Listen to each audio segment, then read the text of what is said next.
Hey everyone, thanks for joining Learn to Play Games. My name is Lance, and in today's video I want to teach you how to play Splice and Dice Too Many Bones. This is the latest expansion to Too Many Bones from Chip Theory Games. It is a 1 to 4 player game that takes roughly 1 to 2 hours to play and is fully cooperative, so you're all working together. So in this expansion there are 2 different ways to play it, and in this video I'm going to teach you how to play the NAP version of this, which is the Nobulous apprenticeship program. In this particular part of the expansion, you are going to be playing one of Nobulous's apprentices, and he is going to have you building a tyrant. Unfortunately, he is not the best boss, and he's going to put all kind of requests, demands, and setbacks in your way to try to make the best tyrant possible. And you only have a certain number of days to get enough progress points to complete your tyrant. If you're successful in that, then you are going to be going and throwing your tyrant up against Nobulous's prototype tyrant and his group of baddies. If you're successful in that final battle, you have won and completed your tyrant and will live to tell the tale. Otherwise, Nobulous is not too kind to apprentices that fail.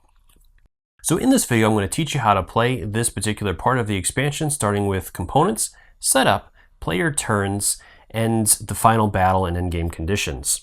As always, if you find these videos helpful, if you like what I do, please consider hitting that like button and subscribing to my channel. It's one of the easiest ways you can support channels like mine so we can continue to grow and be able to produce this content. It also really helps with the algorithm gods of YouTube to keep this video and share it with others. And if you want to stay updated on all my videos, also considering that bell so notifications anytime I release new stuff. As I always have new videos coming out, I also have a full playthrough video for this particular part of the expansion, and I'll have a link up in the top corner for that if you'd like to check that out as well. After watching this, if you want to see the game in action, check that out and let me know what you think, and if you decide to go up against the tyrants that I have created in that. So let's go ahead and head to the table, and I'll teach you how to play. There are 3 new sets of dice you're going to be using with this expansion. The first set are the 10 skill dice, and these are going to have a variety of different symbols on them that will range from die to die. These symbols will include melee, range, defense, health, and initiative, baddies, targeting, skill, and tyrant dice. And again, each one of these dice is going to have different collection of symbols on it. Then you're going to have the spliced tyrant stat dice, and there's going to be 6 of these, along with your tyrant's initiative die that you're going to use during the final combat. And then there's 9 new spliced tyrant dice, and you're going to find the information for those on the tyrant die reference that'll be on the back of your NAP guide, as you can see here. And these dice are going to include the bog tyrant die, the goblin tyrant die, the troll tyrant die, orc tyrant die, beast type, scales, and mech. And then there's also 2 additional dice that you won't be using with your particular tyrant.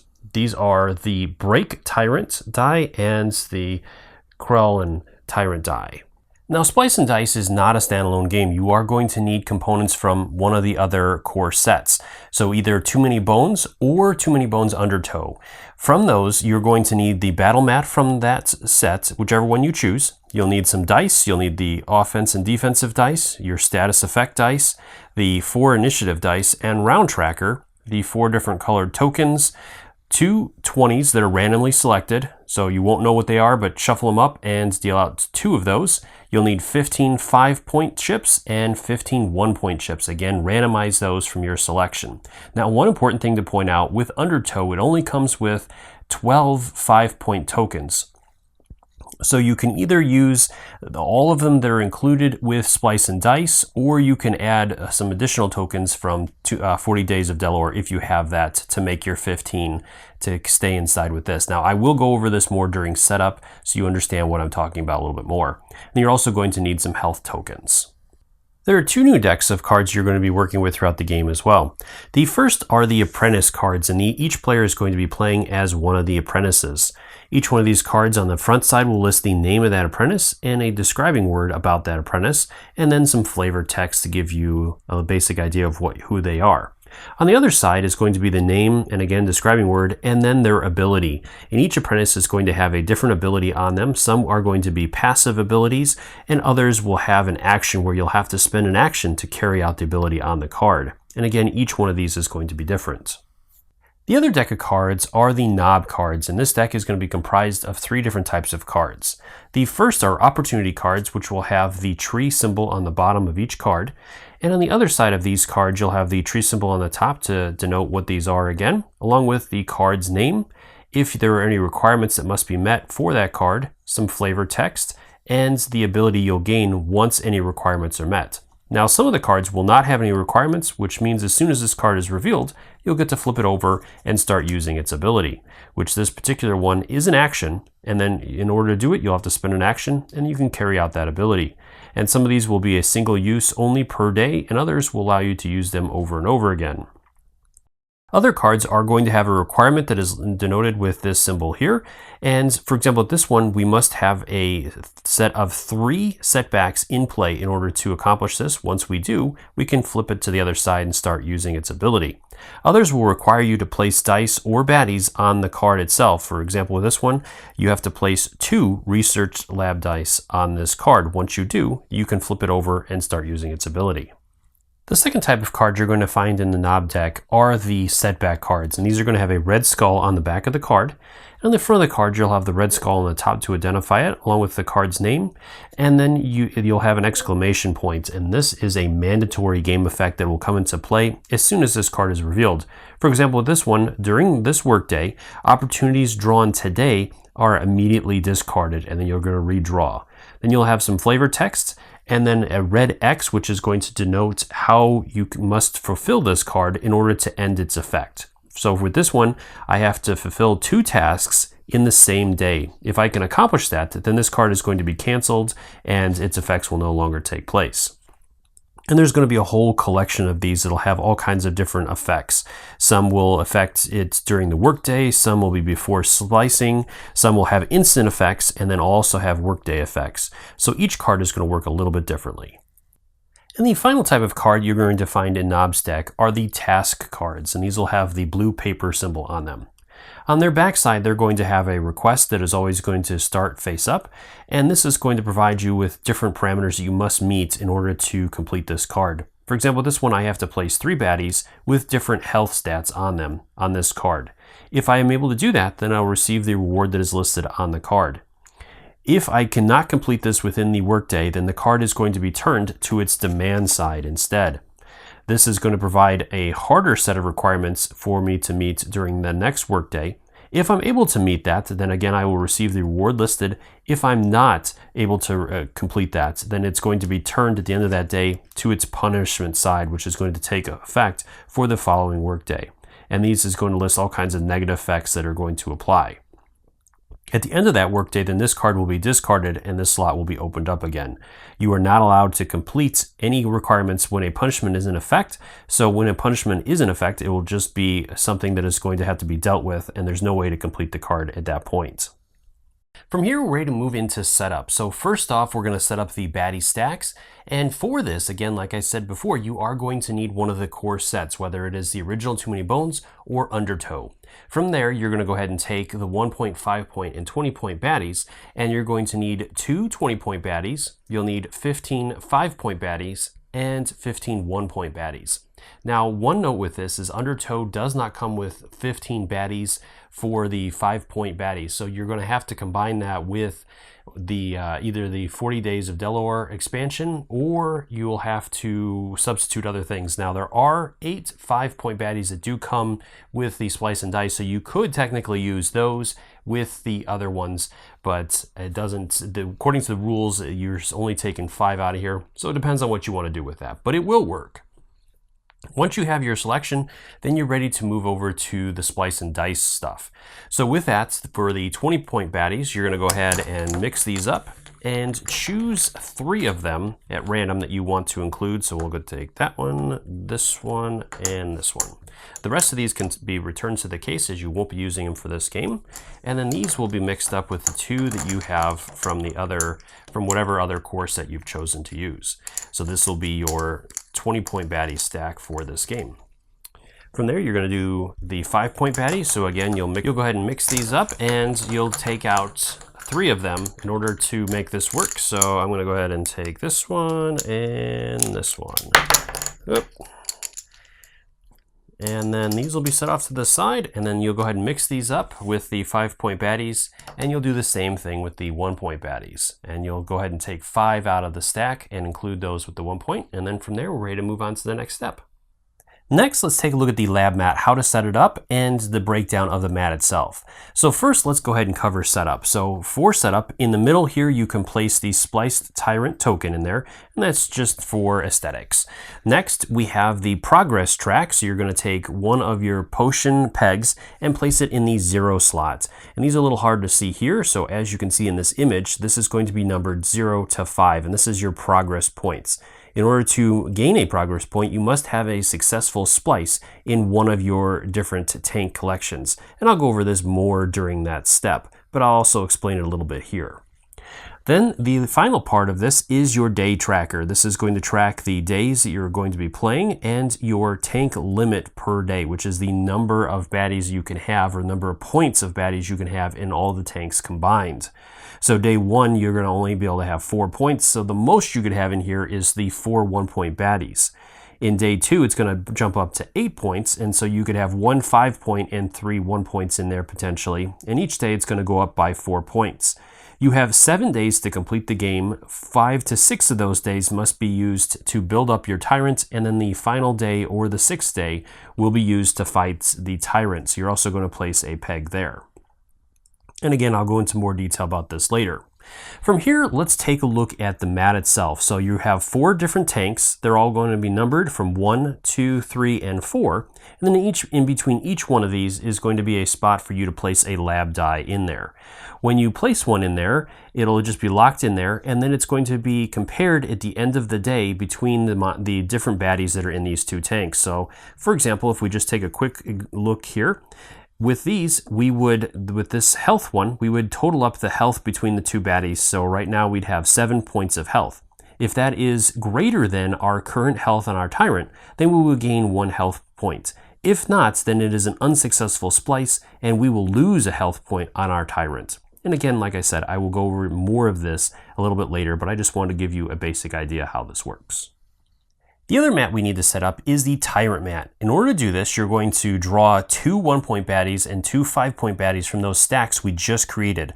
So I ended up pulling a Troll Youngin, the Cobalt Tracker for my 1 points, and for the 5 points I have the Miniphage and the Owlbear. From here, you're going to look at all the different stats for these, and we're going to compare those stats and figure out which ones are the best for our Tyrant. So starting with the attack stat, we're going to go down and look at all of our attack stats, and the highest one, which is the Owlbear, is going to be the one we'll get. So we're going to have an initial attack of 4. Our initiative, again, we'll look down through these, and our initiative for the Cobalt Tracker is 6, so we're going to receive that. Then again for the HP, so our highest one is the Owlbear at 6 again, so we'll gain another 6 for our health. And then finally our defense, unfortunately, is the Troll with just 1 defensive die in there.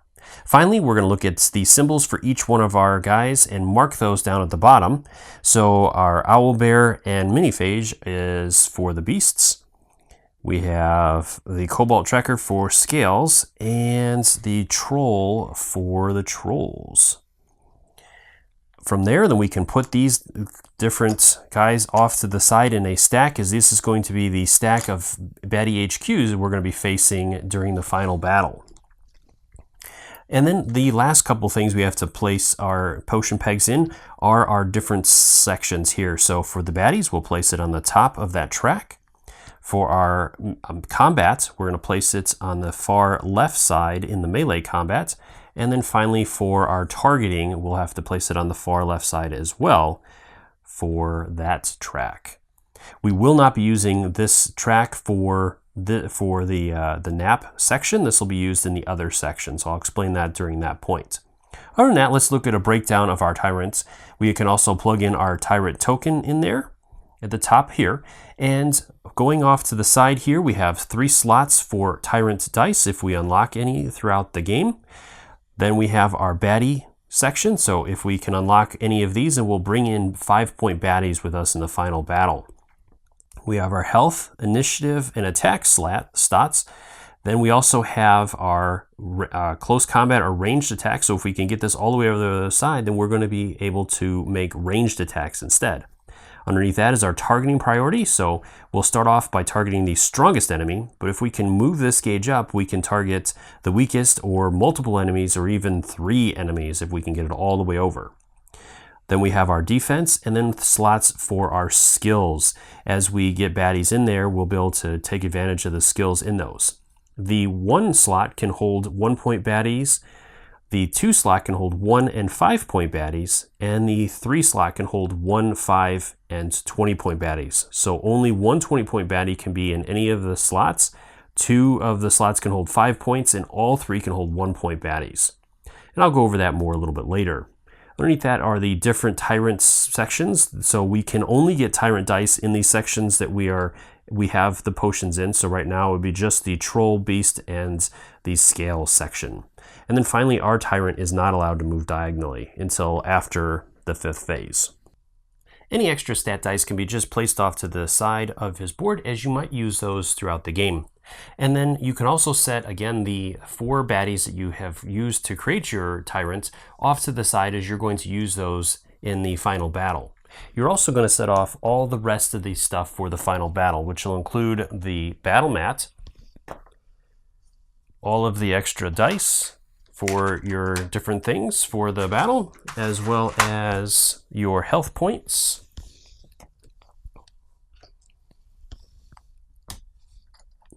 and your different tokens for the baddies. You can also set off your Tyrant Initiative die, and finally the Proto Tyrant, as you won't be using him yet either. And then you can also place off the Tyrant dice, as you won't be using those right away, but keep those in range so you can reach them if you need them, if your Tyrant is able to get any of those. From there, then let's continue on with the rest of the setup for this. So next, you're going to go ahead and shuffle up your apprentice cards and randomly deal 1 to each player. So I'm going to go ahead and set up for a 2-player game for this. So with that, I'm going to go ahead and deal 2 cards out. So my first one is Befit and our Bitfit. And the second one is going to be Raven. All right, so those are my 2. The rest of these can be returned to the box as well, as you won't be using those. And then next you can grab your dice bag and place your 10 stat dice in there.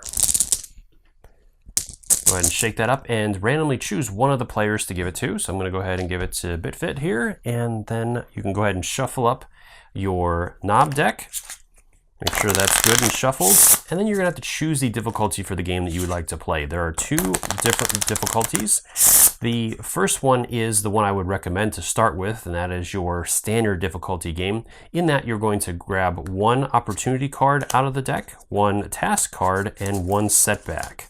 From there, then make sure you shuffle that deck again if you had to dig into it too much. All right, and set that off to the side so that you have space for up to 8 cards to be placed out in 2 rows, and that'll be your full day of time. You can go ahead and reveal these cards now as well. So I have Synergy. This one is going to require me to place 1 skill lab die on here in order to complete that and be able to use that ability. Then I have a request for 1 baddie with poison or thick skin. And then finally my setback for the day is, before splicing, rotate all lab dice 2 slots clockwise. And I have to exhaust 4 research lab dice to complete this one. So I definitely want to get rid of that before I have to splice my Tyrant together. Finally, you can also place out your reference sheets. The master sheet you don't necessarily need for this one, so you could just place that somewhere else, but you will need the knob guide as well as your Tyrant reference guide if you get any of those dice as well. Now we're ready to move into the game. So the game itself is going to be played over 6 or 7 days, with the final day going up against the prototype Tyrant. Now you have to have 5 progress points in order to be able to go into that final battle. And in order to get a progress point during the splicing step, you must have a successful splice. And I'll go into how that works a little bit later during that step. So that means that you're going to have 5 or 6 days to get 5 progress points, which means you can only fail one of those days in not getting a successful splice. If you fail a second day, then the game is over and you have lost. You'll have to start over. So in this, as soon as you get 5 progress points, the next day you must fight the prototype Tyrant. So even if you don't have any unsuccessful days with splicing, doesn't mean that you're going to get 6 days and get an extra day to gain extra abilities for your Tyrant. So as soon as you have 5 progress points, if that is day 5, then day 6 you'll have to fight the prototype Tyrant. So sometimes it's not necessarily bad to fail one day and to get some extra points. So from here, each day is going to be broken down into 3 phases: the day in a lab phase, splicing phase, and cleanup phase. And I'm going to go through each one of these in great detail so you know exactly how to play the game. So we're going to go ahead and start with a day in the lab phase.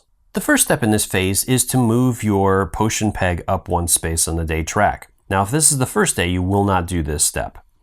Each day is also going to give you a tank limit, which is the number of baddie points you can have across all 4 of your tanks. And this is going to increase by 4 points each day that you move up. The second step in the day is that you're going to reveal the top card of the knob deck and resolve its effects if it has any. So I'm going to have another task that I'm going to have to handle, and this is going to always be on the request side up first. So I have to end an opportunity in order to complete this one. From there, then it's going to move into whichever player is the next player to go. With this being the first player to go, it'll be Bitfit, as she was selected with the lab dice bag.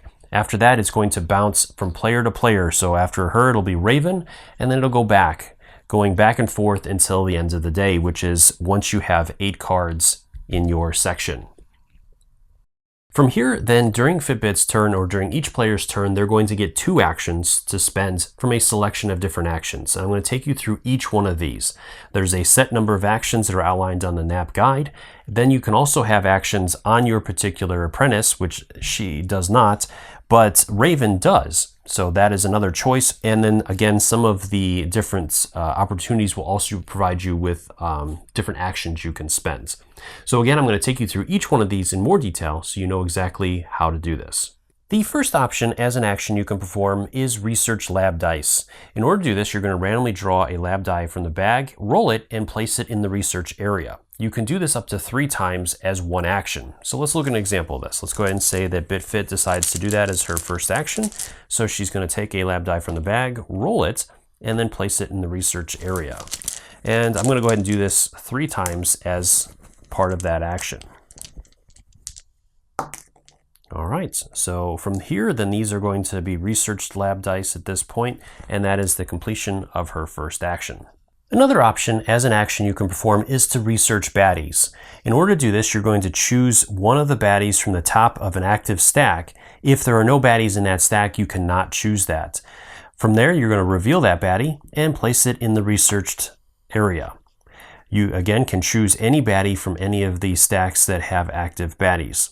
So you can do this up to 3 times as one action. So that's my first one. So let's go ahead and do another one from section 1 and one more. All right. From there, that is the completion of that action. The next action we're going to look at is placing lab dice. With this one, you are going to choose either a card that has a requirement on it or an empty location on the lab mat to place a die.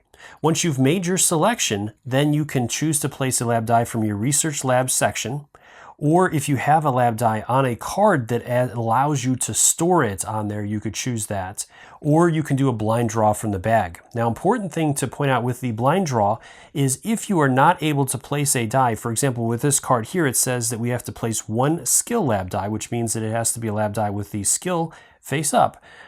If we do not have one that comes out that we roll, then that die is going to be exhausted and placed in your exhausted section, and you will not be able to use it for the rest of the day. You can do this up to 2 times for this action. So let's go ahead and look at an example of this. So let's go ahead and start out with this synergy card here, as we need 1 skill lab die on this card in order to complete it and gain its benefit. So I'm going to go ahead and do a blind draw, as none of my research dice currently have the skill side face up. So let's see if we get lucky with this. And we'll roll, and we did not get it. So this die is not allowed to be placed on here, so it is simply going to be exhausted, and we will not be able to use it for the rest of the day. From there, I have 1 additional time that I can do this. So this time, I'm not going to risk trying to complete this. I'm going to go ahead and choose a lab section that does not have a lab die yet, and then I'm going to choose one of my lab die that I have researched already. So I'm going to go ahead and take this defensive one and place it in here.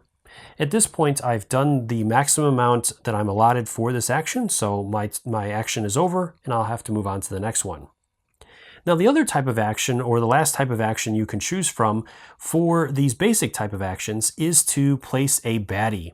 Again, this works exactly the same way as the previous action, so I can choose a card or a tank that I can place a baddie in. Again, I can either take a baddie from my research baddie section, or I can do a blind draw, taking a baddie from one of the active stacks. Now, if the stack is depleted, I cannot take a baddie from that stack, and I won't be able to take any more baddies from a stack that has been completely depleted. So you have to be careful on how many you take. So let's go ahead and say, for example, that I am going to choose this card here. This one says I can have one baddie with poison or thick, or I have to place one baddie with poison or thick skin on it. Now, I do happen to have a baddie that has poison on it here, so I could choose to place baddie and place this on this card, completing it, and then I would turn the card and receive the reward that is listed. Now, this reward is an instant reward, so I would get to take care of that right away. I can do this up to 2 times for this action, so then as my second part of this action, I could choose to place one on another card if I had another card that required it, or again, I could choose a tank. So as the second part of my action, I'm going to go ahead and choose this tank here. Now, an important thing with this is that you are not allowed to exceed the tank limit of the day. So my tank limit currently is 4 points. So across all 4 of my tanks, I cannot have more than 4 points in the mat lab at this point. So I could not choose to reveal a 5 or 20 point baddie, as it would exceed my tank limit, and I'm not allowed to do that. So I would have to take a 1 point, even if I'm doing a blind draw. So with this example, I've already got a defensive die in my section here, so I'm going to go ahead and start working on that. So I'm going to choose this section to place a baddie, and I'm going to go ahead and place this troll in there, as his defense is 1, and so I'll start working towards getting a positive splice on that. From there, that is the completion of that action, and it'll move back into my turn if I have any other actions that I can take. You can also choose to spend both your actions to end a request. In order to do this, you'll simply flip the card over. This will not count as completing the task, so you will not gain any rewards that are listed on it. And this can only be done when the request is up, not the demand or punishment. So for example, if we spend 2 actions, we'll flip this over, and that will complete our turn, and it'll move to the next player. And the final type of action is using an action that is listed on another card, such as an opportunity, or on your apprentice. For example, with Raven, she has an action that she can choose to perform that will allow her to end an opportunity, ignoring its requirements. So if, for example, we had this one that we hadn't completed its requirements yet, she could choose to simply end that and flip it over. Otherwise, we do have some of the opportunity cards that will list an action as well. So once we've completed this one and turned it to its ability side, we will be able to choose to spend an action on this card and carry out the effects of that card. Some cards are only going to be single use per day, so when, for example, with this one, when we use it, we'll simply turn it to the side, and then at the end of the day, this will rotate back so we can use it again if we don't choose to end it. Now that I've gone through all the different actions you can perform during your turn, let's put this all together and show you a couple example turns. So again, moving into Bitfit's turn, she is going to have 2 actions she can choose to do. So let's go ahead and say for the first action, she's going to research some baddies. So I'm going to take baddies from the 1 point stack, and I can reveal up to 3 of them from those stacks. So I'm going to go ahead and do my first one, which I get a Goblin Sandbagger. I'm going to go ahead and do another one here. So this is going to be a Troubled Trollbold, and one more. And this is a Bog Frog. So those are the 3 that I can do as my first action. I could have chosen to do less if I wanted to, as again, these stacks are finite. So if you run out of all the baddies in a stack, that is it for the game. And so you gotta have to kind of manage how you use these different stacks, as if you run out, then that's it for that stack. So that was my first action. My second action, I'm going to go ahead and do some place baddies. So with this one, I'm going to go ahead and do that Bog Frog onto this request here. So again, I would have to choose that beforehand, but I'm going to go ahead and do that here and place that baddie. Since this baddie has poison, he meets the requirement of that request, and now I gain the reward for it.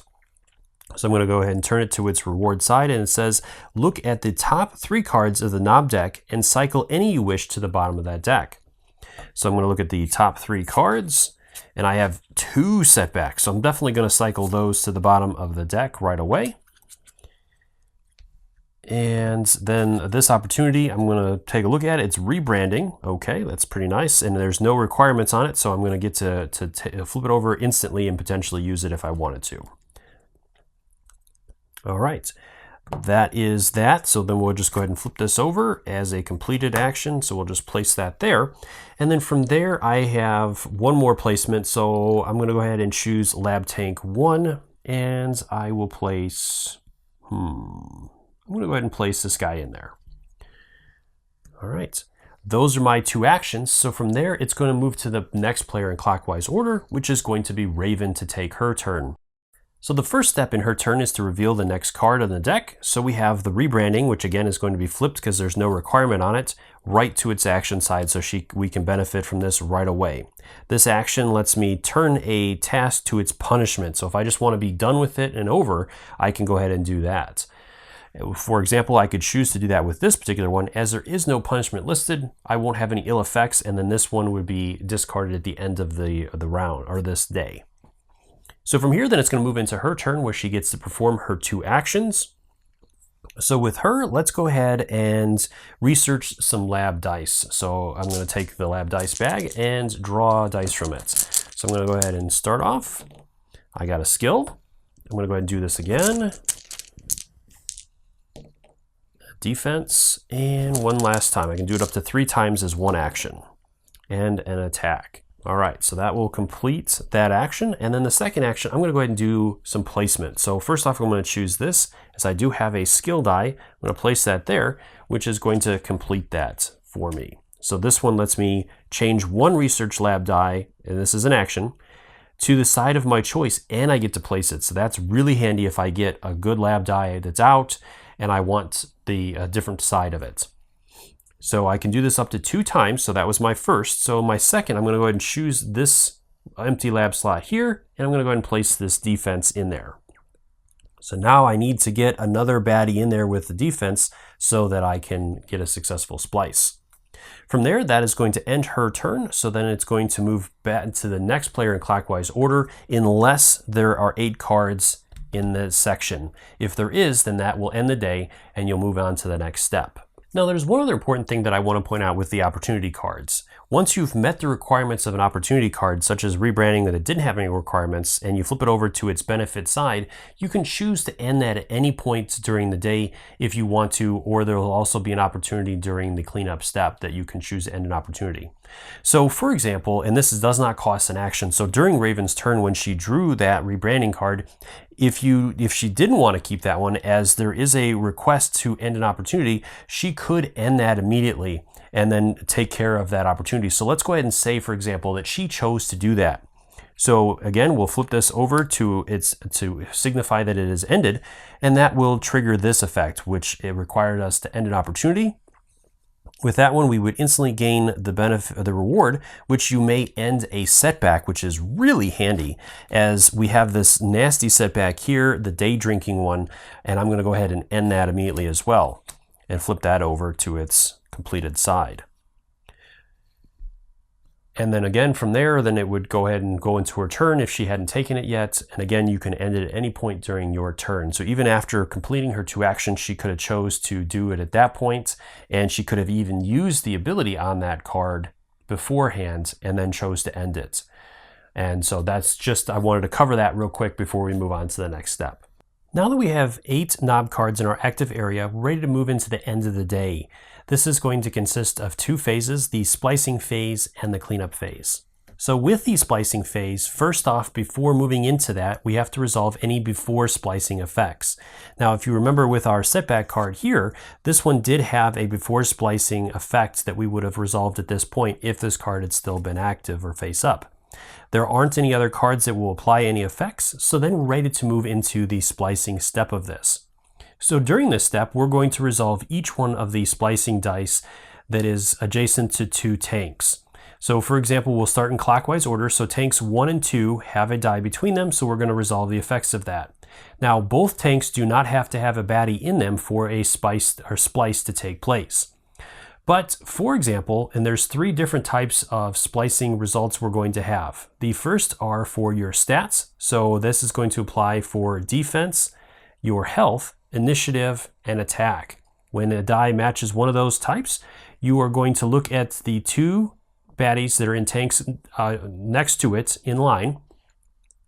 And then depending upon the stat, for defense, you're going to total up all the defense on both baddies. If that is greater than your current defense, then that is a successful splice and you'll raise your defense by 1 value.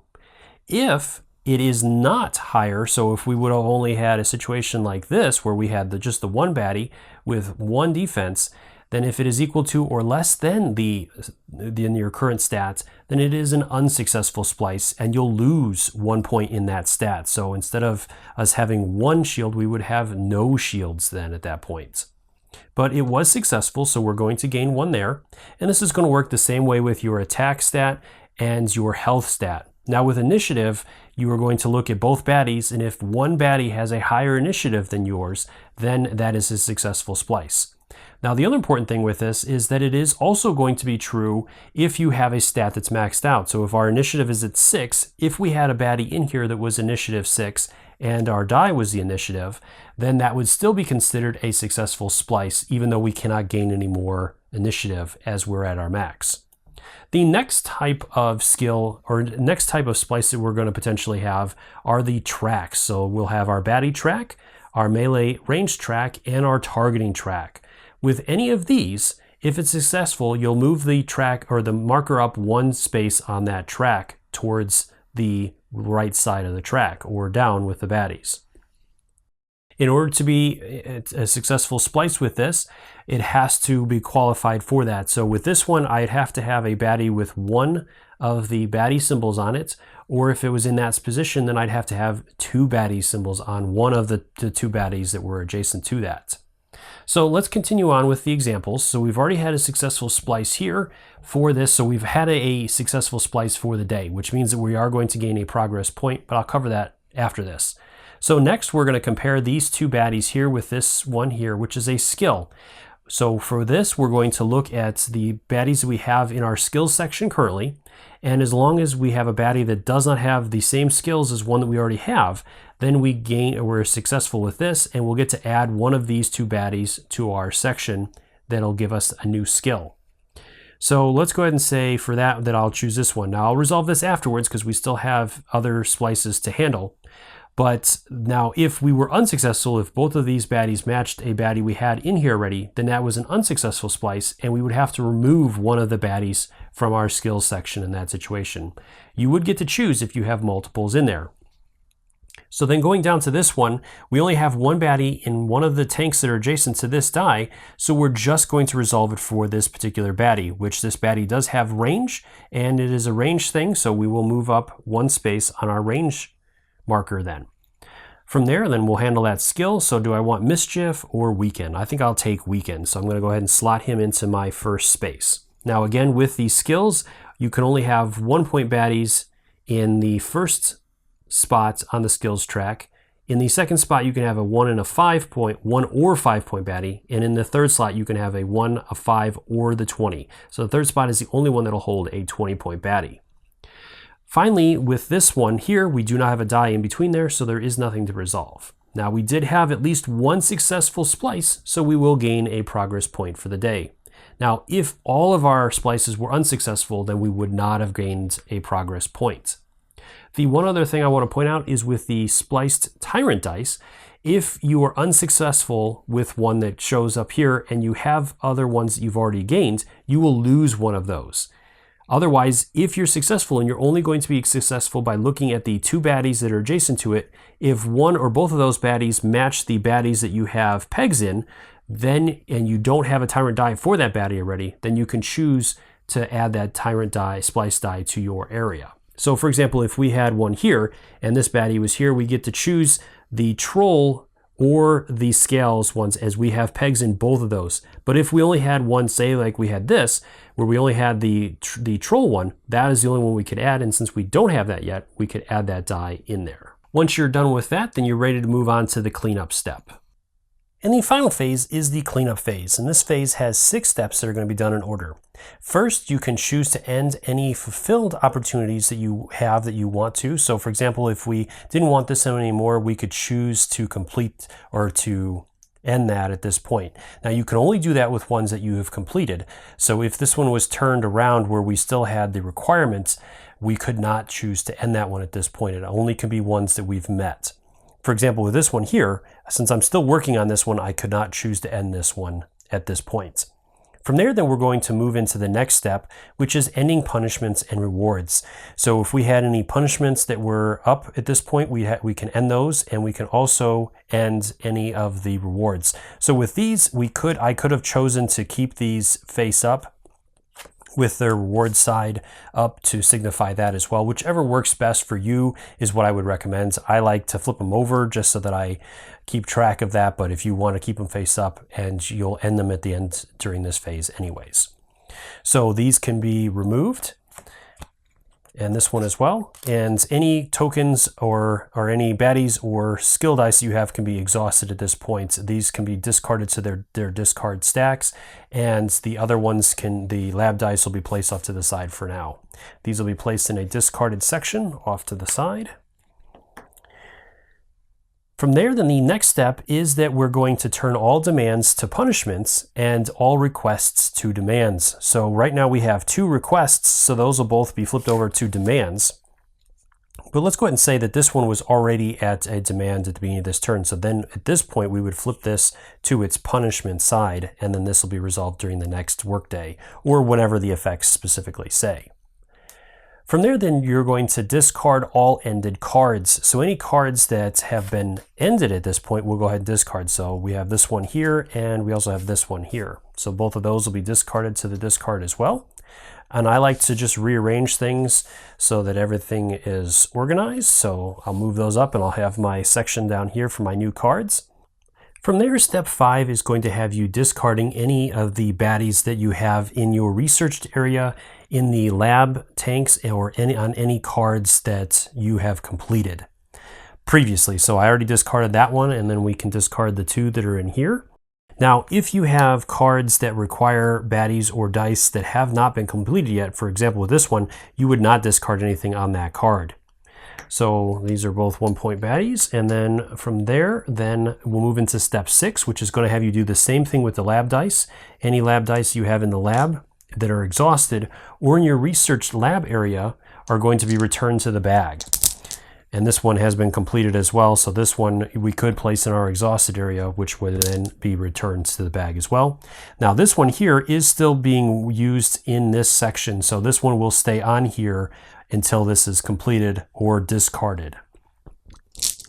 So from there, then this will be passed to the next player in clockwise order to begin the next day, if there are any more days that we have to handle, and we're ready to move into that day. So this will be day 2. So whoever was the last player to go, the next player will take the next turn and start the next day by moving their marker up on the day track again.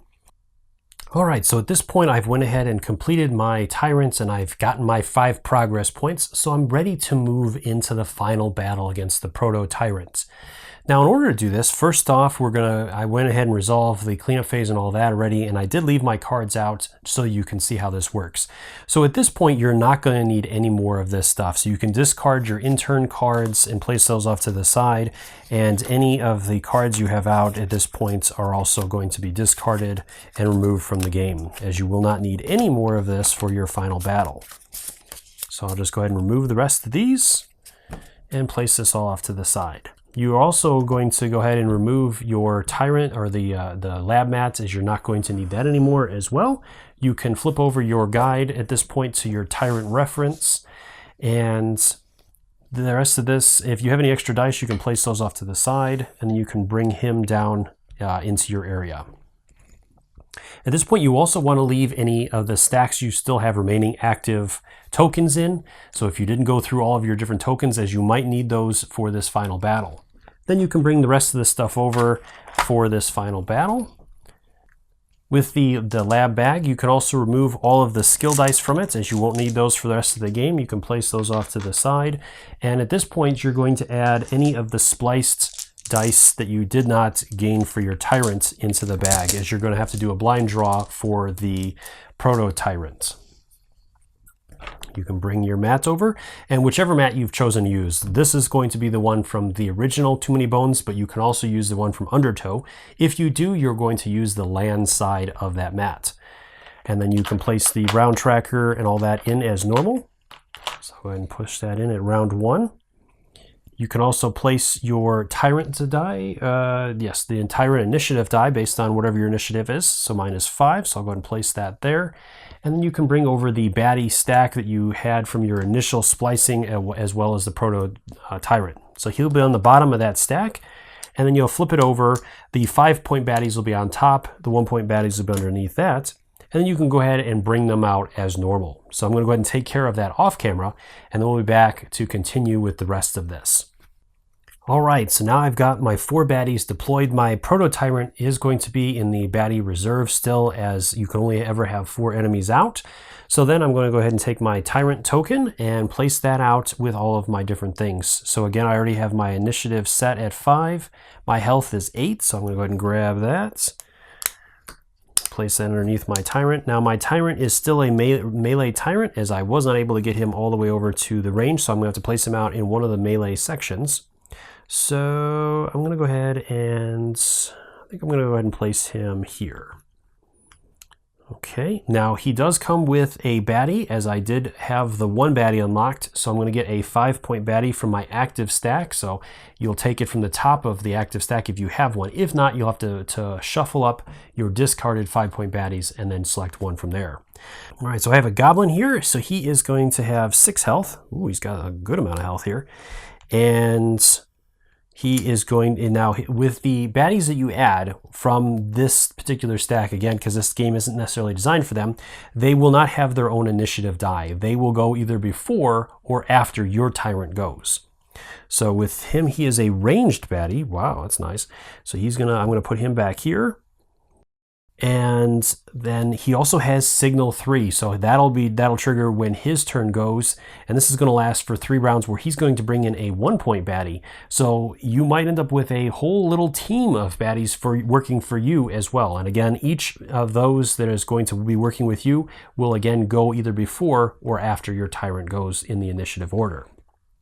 Alright, so at this point then you would carry out the battle just like you would in a regular game of Too Many Bones. So I'm not going to go through all the rules of that, as you should know those in order to be able to play this expansion. I will have a link up in the top corner if you'd like to check out my teaching video for the original Too Many Bones to go through some of that. But if you're able to defeat the Proto Tyrant and all of his baddie HQ, then you have won the game and are successful in creating your Tyrant for this particular endeavor, and you are able to record that and play in your regular games of Too Many Bones against that Tyrant. So you might be able to steamroll this particular one based on the settings you have, but that means that your Tyrant is going to be really nasty to go up against when you face it with your gear locks.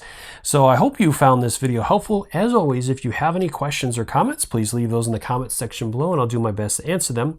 I'll also drop in the description if I made any mistakes or any corrections that maybe somebody else has caught. So make sure you check there, as well as I will be posting updates in that section of any kind of things that I may have gotten wrong, or rules that I might want to go into a little bit more detail on. So as always, thank you so much for taking time to watch my videos and leave me feedback on them. I do really appreciate it and take into account everything you say to make the best possible videos. Until next time, I'll see you later.